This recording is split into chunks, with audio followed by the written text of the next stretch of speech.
this tournament is really awesome in that it emphasizes public speaking and convincing everybody, and it really emphasizes the educational value of debate. I couldn't have asked for a better experience than this. The whole tournament and the whole experience at the Reagan Library was amazing, and just to finish the whole weekend like this, I couldn't have asked for anything better.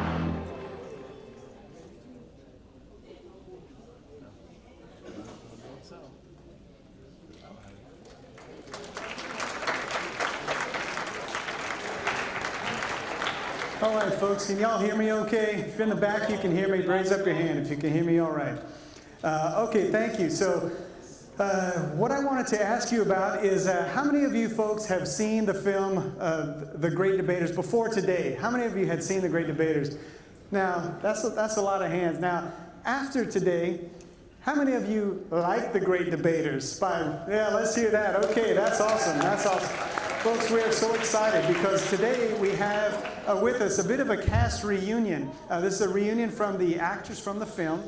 My name is Kami Akavan. I'm obviously not in the film. I'm here with an organization called procon.org. We do pro and con research on controversial issues. It is a way to sort of foster debate online, bring sides together who don't often want to be together. We're presenting the best of their arguments side by side. We are very honored and proud to partner with the Reagan Library Foundation today for this great cast reunion of The Great Debaters. And before we get started with our Q&A panel today, I wanted to do a little bit of a let's work the lunch out, kind of get our energy back up exercise here. So what I want to ask is this. We learned earlier today from a speaker about what debate has to offer. Education, you gotta know your material. You got to know how to talk, right? That's obviously important. But they emphasize the point of listening. Remember that point she made earlier today? You got to know how to listen. So this is going to be a listening exercise and a debate exercise.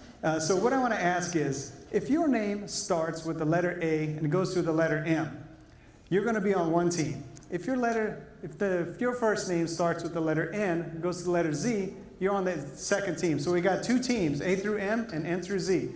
Our motion today is going to be, are dogs better than cats? Okay? Now, if you're A through M, you're going to be arguing that dogs are better than cats. If you are N through Z, you're going to be arguing that cats are better than dogs. You got that? Okay, so A through M, dogs are better. N through Z, cats are better. And this is what we're going to do. This is the exercise. All right, this is the exercise. For 20 seconds, I want you, think of them now, think of them as I'm talking. Think of all the arguments, all the reasons you're going to use to advocate your side. I want you, for 20 seconds, just let me have it, okay? All your arguments, A through M, dogs, N through Z, cats. Let's hear all your arguments. I'm going to say go, and both sides, you just let me have it, okay? So here we go. On the count of 3, why cats are better or why dogs are better? Let's go. 1, 2, 3, go.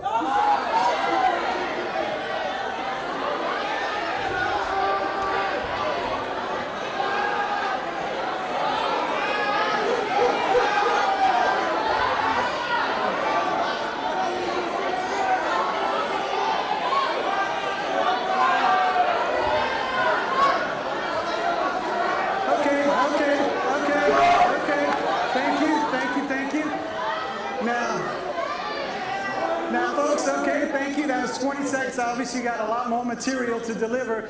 But let me tell you what I learned. I learned nothing. Zero. You know why? Because we're all talking at the same time. And that was an exercise in listening just to demonstrate part of the power of debate. And I say this part, that was for fun, but this is serious.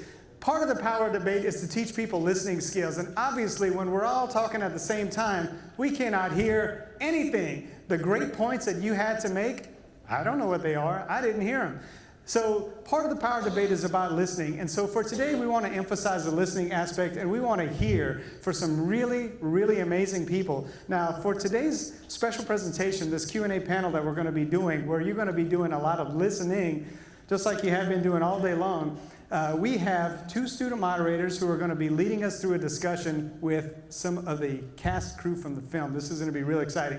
So for our student moderators today, two folks that you're familiar with, we have Talise, who was our first speaker from earlier in the day, Talise Malawi, And then we have Mr. Ronald Thompson, who you heard from earlier today as well. From the film, we have the person who wrote the screenplay, the writer of the film, a guy named Mr. Bob Isley, who was so influential in making today's event happen. So you're going to see Bob on stage. And then, do you remember Mr. Hamilton Burgess from the film? Remember, he made the team, and then things got a little rough. He didn't trust Mr. Tolson. His dad was telling him, you got to be on, Mr. Tolson's a communist, I don't want you on the team. Remember him? Well, he's here. He's here. Mr. Jurnee Williams is here, right? And also, you know, there's somebody else from the film. Remember at the beginning, there was the preacher's son, the one who got out of the car when his dad told him to stay in the car. He saw the pig get hit by the car, and then he had the crush on Samantha, right? And he couldn't really get with her. She was interested in the other person, but then he finally got his chance at the very end, right? Remember that guy? That's Denzel Whitaker. Guess who's here? Denzel Whitaker's here today. All right. Okay. So folks, if I can, I will invite you all on stage today. If I invite our student moderators, invite our Bob Isley, Denzel Whitaker, and Mr. Jurnee Williams. And folks, you're in for a treat. Thank you so much for your attention today. Before you leave today, make sure you grab, we got pro-con shirts for you to grab on your way out. Grab materials on the tables on your way out. Help yourself, it's free. Otherwise, I'll leave it in your capable hands. We were going to move it. Thank you. Thank you, Tommy. Water to the left or the right? That is Mic check, 1, 2. Hey, everybody, how y'all doing today? Now the microphone's on. Be careful what you say, Bob. All right, so I'm super excited to be here. I know both Ronald and I watched this movie kind of informative times in our lives, and I know personally for me it was a huge reason I actually joined my high school debate team. So we're really excited to get to ask all of our questions. But something I want to note, we're gonna talk about a lot of things that we're really interested in, but we're gonna leave a bit of time at the end of our moderated discussion for audience questions. So as we're talking today, just make sure you're thinking about what do you want to know, what do you want to ask the actors and the writer, and we're really excited. Great, so. Right? What's up, everybody? Hey. Hey, what's up? All right, that's a little better. They tried. Well, I can kind of kick it off with one of the burning questions that I have, and this might be more directed towards Bob, but just wanting to know a little bit more about how you came to know about the Wiley College team and their story, and maybe for all of you, why you think that story is important to share. Well, I'd like to start by saying my soul is a witness. No, basically, a friend of mine in college at UCLA, he was working for his doctorate in political science, and I was working for my Master of Fine Arts in Theater.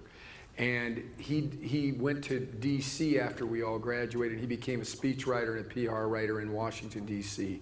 And he's a real intellectual, and he reads a lot of arcane history magazines. Arcane meaning not something you see every day, a little out of the ordinary. And he read a magazine called American Legacy, which is a Black history magazine. And in American Legacy was an article called The Great Debaters, written by a guy named Tony Sherman. And it encapsulated in 3 pages 10 years of this debate team's experience. So it was not the story you see on the screen. There were elements here and there. He sent it to me. He said, I want to write this as a screenplay, he told me. And I said, well, I love this idea too. I said, well, I just sent it to me then. So maybe we could write it together. And I said, look, you've never written a screenplay. I have several. I'm making my living doing this. So we'll never get it done by Coastal, but I promise you that I will protect you and we'll get you story credit if we ever sell this thing. So we started to research it. We interviewed James Farmer Jr. when he was alive. And Hamilton Burgess's character was based on, Hobart Jarrett. We interviewed him. Benjamin Bell, we interviewed, and Henrietta Bell Wells, and Melvin Tolson Jr., the son of Melvin Tolson, the Denzel Washington character there. So we actually got to interview these folks and amassed a great deal of research so that when we went in to pitch the idea to see if we could get somebody to pay me to write it, we went into Harpo, which is Oprah's company. And then Oprah took us in, not her personally, but her development executive, took us into Miramax where we sold it and they paid me to write it. That was around 2001. It wasn't until Denzel, everybody loved the script in Hollywood. It got me other work, but we could not seem to get it made until Denzel Washington came to the fore in 2005, and then the rest is history. So from the beginning to the end, that was about a 10-year process. Wow. But what really drew me to it is I was raised in a diverse neighborhood. I have nephews and nieces who are half African American, half Latino, half East Indian, so my family's diverse. And these stories of people who've been oppressed have always drawn me because the best of America can be seen here. And also, I knew young, black men and women from my own upbringing who were intellectual athletes, and all that we ever saw was the sports athletes. Right. And so I was drawn to all this, and also the idea that it's about people doing for themselves. It's not about white people saving black people. It's about, and really that it is what happened. It was a segregated society, and people, had to turn to each other, and all these great minds, working together to bring themselves up and to really create the civil rights movement. It came out of all these debate team leaders like Martin Luther King and James Farmer Jr. So all those things kind of attracted me to it. Sure. Cool. For sure. So for both of you, both Denzel and Jermaine, what do you think is really important about this story, and why did you kind of sign on for the project? Well, me personally, honestly, it's just such a strong story. Great script, by the way, Bob. Great script. Woo! Thank you. For me, I've always been interested in my culture, my black history, and as soon as I got the audition for the role, I claimed it as soon as I heard about it. I was like, this is mine. Yes, it's going to be mine, and thank God he blessed me to book it. But our history in this time, early 1900s and the turn of the 19th century, we didn't have a voice. And the things that we had to do to just get a book to read and to gain knowledge and everything like that, this was a time when we didn't have a voice, and a lot of people didn't care what we thought, you know what I mean? Or the fact that we actually had knowledge of governmental policies or anything like that. We were just people working under with foots on our necks, So I found this inspiring to me because the boundaries that blacks had to go through to get where they wanted to go, to get an education and fight for just civil rights. It was so much of a difficulty to get to that point, and honestly, it was just inspirational. It was something I claimed right from jump, to be honest. So, Yeah.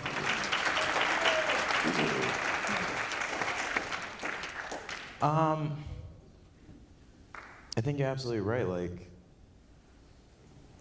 at that time, there was so much of our individual voices and our collective voices being silenced.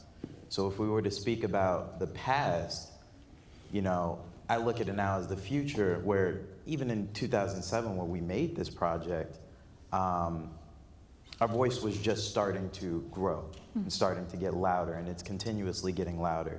And we're kind of seeing that now in the media. We're starting to see more and more inclusion because we're just becoming a little bit more conscious. So if you ask me, like, personally, what really affected me about the story and why I even signed on in the first place, number one, it was a great opportunity, of course, but B, as a black entertainer, as a black actor, there's only so many roles that Hollywood was allowing you to play at one point in time. Right. And that was only, less than a decade or even 2 decades ago.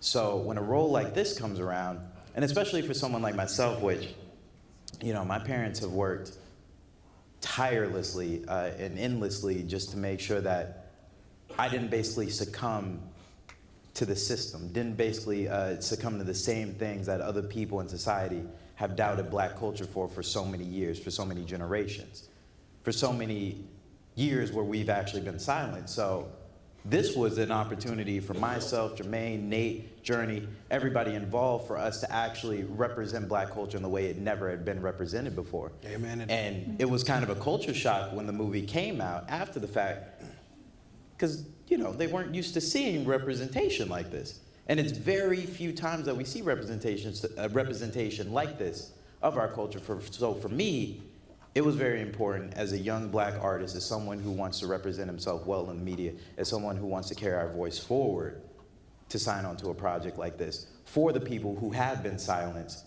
for so long, for the people who had known about government policy and who had known about change and civil rights movements that they wanted actually to go into effect, but couldn't say it. Even if they couldn't say it then, even if they made small steps, we're still continuing that journey forward. So, yeah. And if,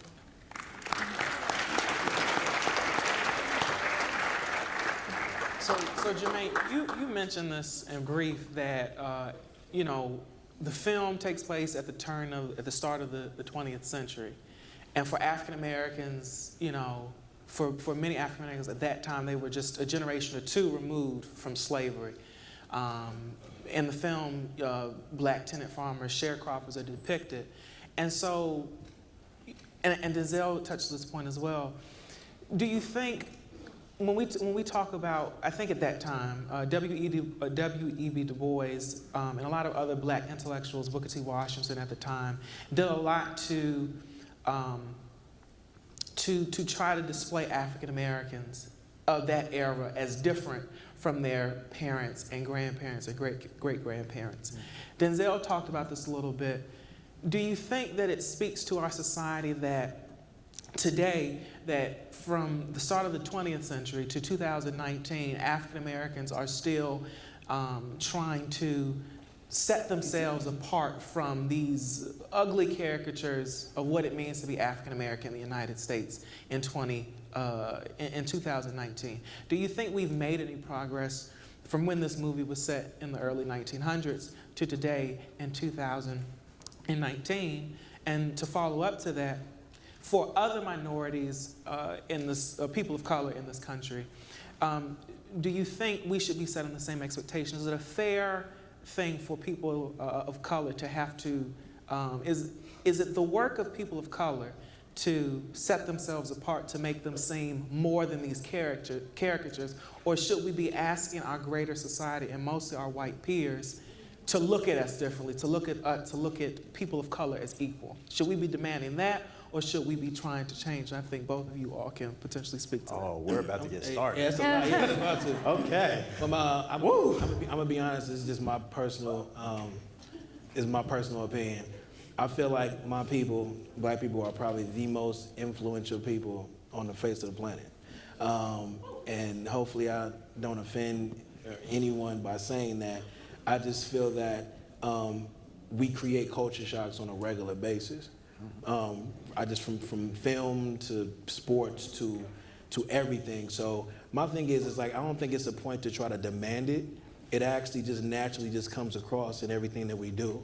And I think it's up to our white peers to decide if they want to ride along with the wave or stand against it or go with it. And I think like for just since the beginning of time, this has always been that way. We've always just been looked upon as, I don't know, I think it's an even good and bad. You know what I mean? You have a group of people that, that may come across extremely racist, you know what I mean, and do terrible things to us as a people, but then you have a lot more of our white peers that support us and want us to do better. And, I learned even doing this movie how many of our white peers, white men and women, helped with HBCUs get started. So there are a lot of our white peers that wanted to see us succeed and do better. And I think that's always been since the beginning of time as well. It's just about empathizing and just accepting our culture, accepting us as a people, and that's how I feel about it. Ooh, boy.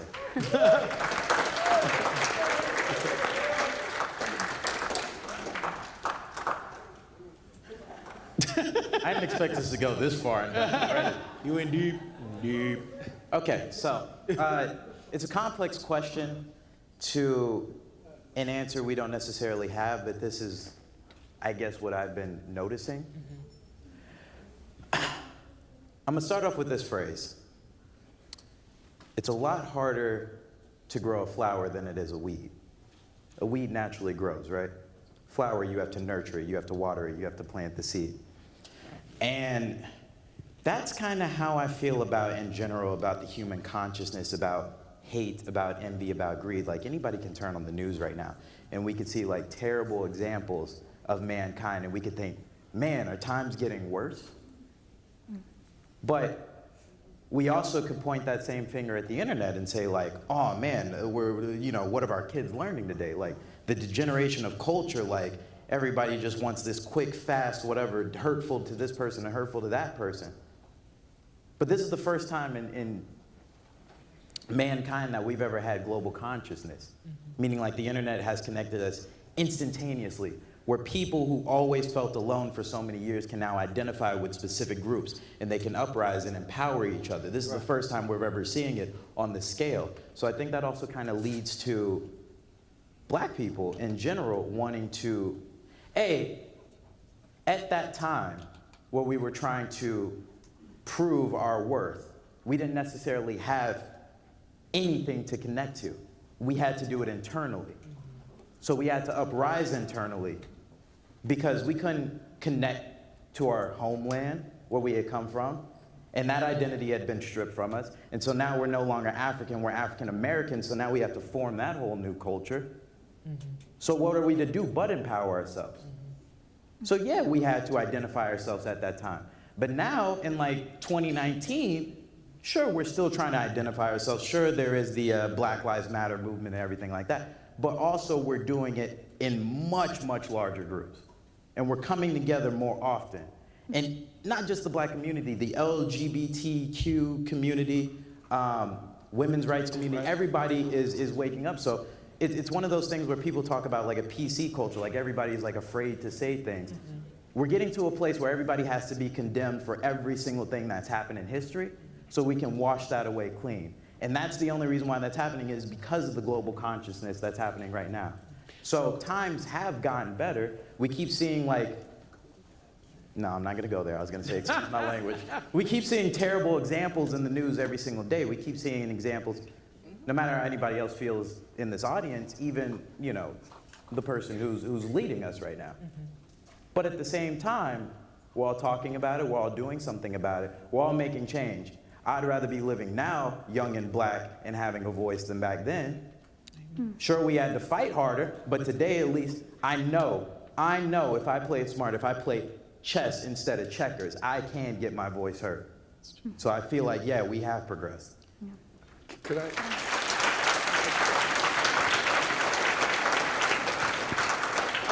I'd like to just add that Jurnee Smollett, who is the wonderful actress in our movie, her brother was beaten for being Black and gay in Chicago.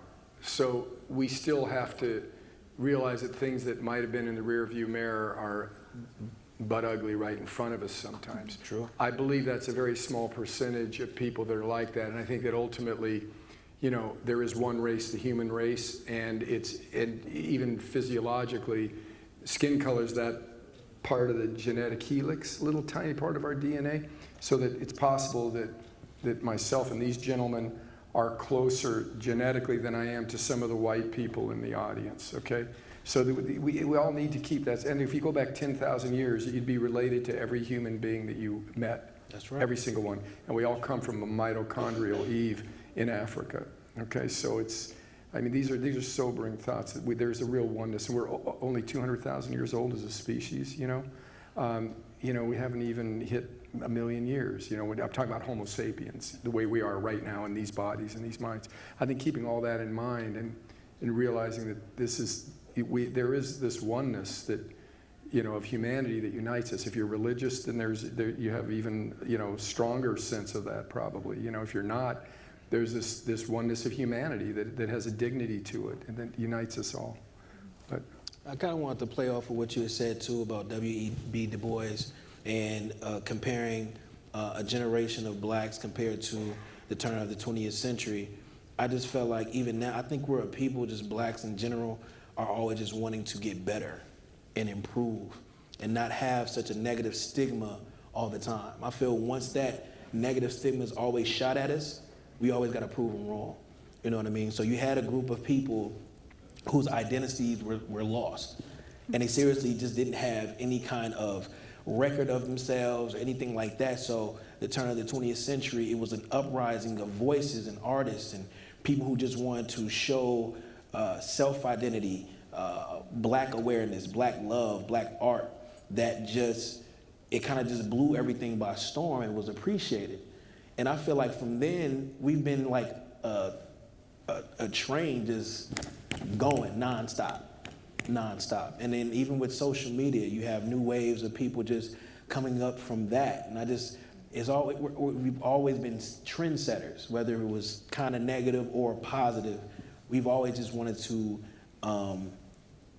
just show ourselves, talent, and intellectually, and that's how I've always felt of it as a people, you know. So.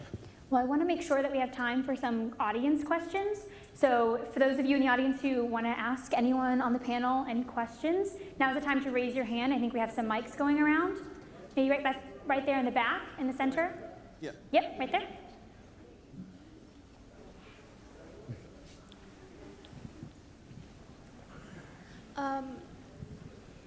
Okay. My question is for Mr. Isley? I don't know Isley, sorry, I apologize. It's a hard one. I want to make my question. I'm sorry, I apologize for deterring from the obvious racial concerns that are happening in America. I want to ask you about not just your inspiration, which is based on the racial problems that is currently happening in America, based for your movie. I want to know what other inspirations helped you progress this script to create such a movie that was so heartfelt and touching to many different types of races and generations. What helped you get through the small little barriers that most writers, such as myself, have, such as writer's block, and what helped motivate you to continue to make such a heartfelt film? Well, I think, thank you. Crawling into the skin of the characters and letting the character tell the story, and they carry you even through the outline stage. Screenwriters, it's hard for a screenwriter to write a good script without having an outline, because you got to know where your story is going. And people are sitting out here watching it go through time and space, and any mistakes you make story-wise are easily noticed. Whereas when you read a novel, you can pick it up and put it down, and a novelist can write the inner monologue and the thoughts, and a screenwriter cannot. You're just writing behavior and dialogue. So you have to really know your characters, and they can inspire you. And being able to put on, the clothing and the skin of all kinds of characters, be they of a different race. I'm not a woman. Being able to think and write, from a female perspective. These kinds of things, really the magic if, a famous acting teacher in Moscow in the late 1800s, early 1900s, named Konstantin Stanislavski, talked about, for actors, the magic if. What if I was in this situation? How would I feel? It's also a good thing for us as human beings, to walk a mile in someone else's moccasins, So I think empathizing and if you follow, I know writer's block is a mean and ugly thing, but the way you get around writer's block, very simple, is that you just have to sit down and write. And even if you just write the same sentence over a few times, or you try to write, you were sitting down to write a screenplay and you write a poem, do that. What drew me to this, besides social injustice, was Melvin Tolson is a poet, I'm a poet, and I admired his poetry. He had the struggles of a writer, which are thinly represented in this. It's not, we don't focus on it much, but he could not get published anywhere but except in so-called race journals, in other words, black poetry magazines, and he wanted acceptance by the wider community, not because he wanted white people's approval, but he said, I'm world class. I need to face everybody, I'll step in the ring with anybody as a poet, kind of thing. So I admired that. So that drew me to him. And also, finally, the struggle of people who are underdogs. And I mean, when you are going from the bottom up in a culture like that, where you could get lynched, where you had to just do for self, where you could, you know, be the smartest guy in the room and you're considered not the smartest guy in the room, you know, where to achieve, whereas a white man back then achieves to here, the black man has to achieve to here to get to here, you know, and I empathizing with that and seeing that kind of, it's a natural, you know, underdog struggle, and we want to root for people who are struggling against greater odds than we are. And this is a great tale. And you know, I think 4 black screenwriters have won Academy Awards in the last, or 3, at least 3, in the last 5-7 years. That wasn't true in 2007 when I wrote this. And thankfully I've been, you know, received warmly by a black community of writers, but this was an idea that if it was, I wouldn't have gone in to try to win this assignment. It should have gone to a black writer. However, no black writer discovered this story. So it was discovered by me and my collaborator on the story, Jeffrey Porro. So we figured, we got this, we're gonna run with it. No, but the reality of it is, it was such a great human story. You know, it was something that I was burning to tell. And that has to go the other way, where black writers can write about a white law firm in New York City at the top of the Empire State Building. We cannot have people only writing their own stories, because everything is open to all of us. That's the way the world has to be. Yeah.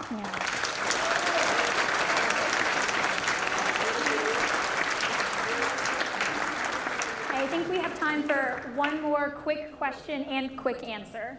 Yeah. Hi, I'm Brando. Quick question. I know all of you guys are all pro-racial equality. So going back to the movie, I remember you guys did the Kkk scene. How did that all affect you? Because I know that's one of the hardest scenes I've seen on television. I try to make this short and sweet. I actually didn't work that day. I was actually, I could have been at home or in my apartment chilling and everything else, but I made it a fact to go to set that day, because I'm an LA native, and coming from a liberal state like California, I've never witnessed racism as serious as probably as the South has occurred, and seeing the man or the dummy, very realistic dummy that was up there hanging from that tree, I got teary-eyed, chills went through my spine, because I had never seen anything like that in person. You know, so it was a very, very powerful and emotional day that day, I think, for the whole set. And it was crazy. What I did witness was nothing was told to anybody on set, but when everybody went to lunch, this was probably the most eeriest, crazy thing I remember. When everybody went to lunch that day, the day we filmed that scene, all the blacks sat together. And all the whites sat on one side, under one big tent. It was no mixed crowd. Nobody was told to sit this way. It would just naturally happen. And I thought it was the most eerie, freakiest thing I'd ever witnessed in my life for such a hard, emotional day, you know. And that was my take that day I actually came to set.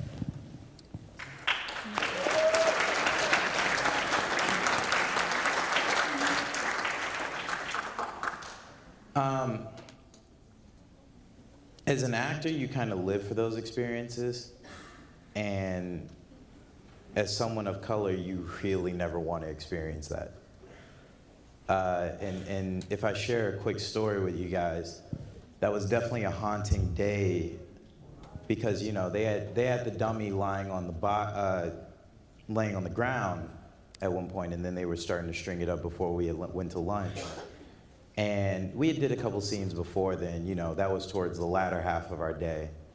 And I remember just some of the local neighbors who had came out with like lawn chairs and like, you know, they don't know anything about the film industry. They just happen to be neighbors on this back road in the deep South Louisiana where we were filming.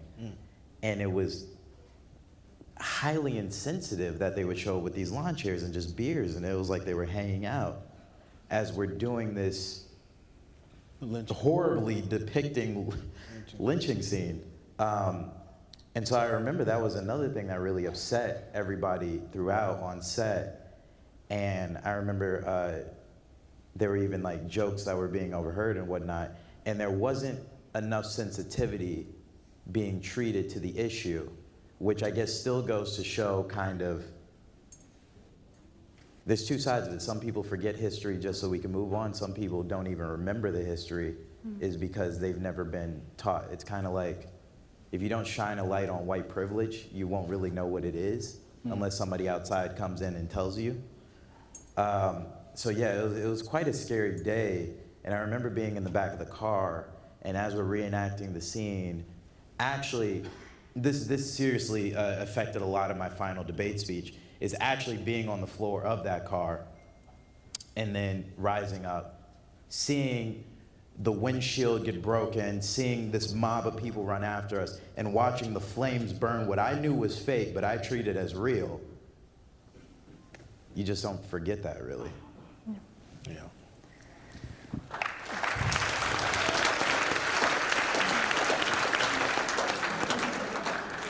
Well, unfortunately, I know I have like a million more questions, but we have to cut it here. So if you'll all join me in giving the entire panel another round of applause.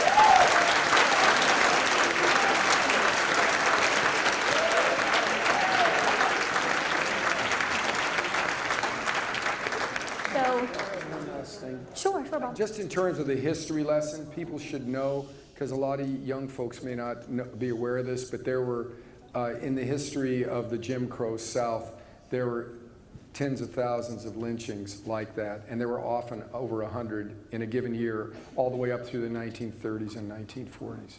So it's something that needs to be remembered, just like the Holocaust needs to be remembered. You know, it was an American Holocaust. Absolutely. I'm sorry, I just had to say that.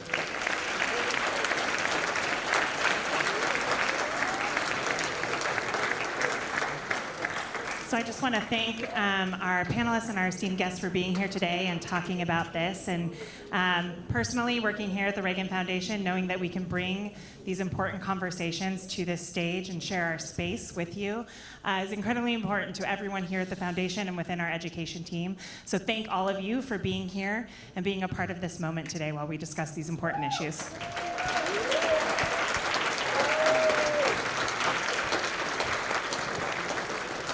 Now, I know many of you actually have to get on buses and get back to where you came from, and the traffic is not fun in Los Angeles.